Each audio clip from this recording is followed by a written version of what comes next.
Good afternoon, ladies and gentlemen. This is Asosa once again. Truth a Lot Thursdays, and actually it's Friday afternoon, but yesterday just got so busy with work. Just had to go to sleep, had to get all my work done and then go to sleep. Kind of tired. Didn't even watch the game at all, but well, watched like 10 minutes of it. But couldn't do Truth a Lot Thursdays, forgive me, but today we're going to do it this afternoon. So Truth a Lot Thursdays is on a Friday afternoon.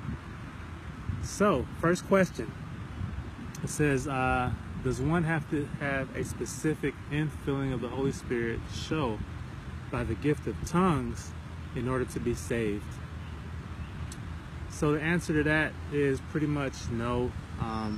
Yes, being filled with the Holy Ghost and speaking in tongues is a part of what the Holy Spirit does for people. You can see that in the Bible, but it's not a prerequisite for salvation.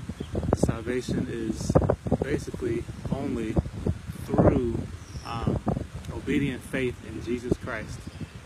Basically believing that He died on the cross for our sins, trusting in Him, walking in faith in Him, and that's pretty much the essence of salvation. Eternal life is loving God, living with God and walking with God through the grace of the Lord Jesus Christ.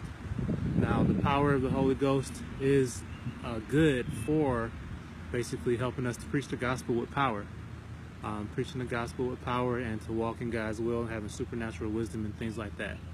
But it's not a requirement for salvation. So that's that.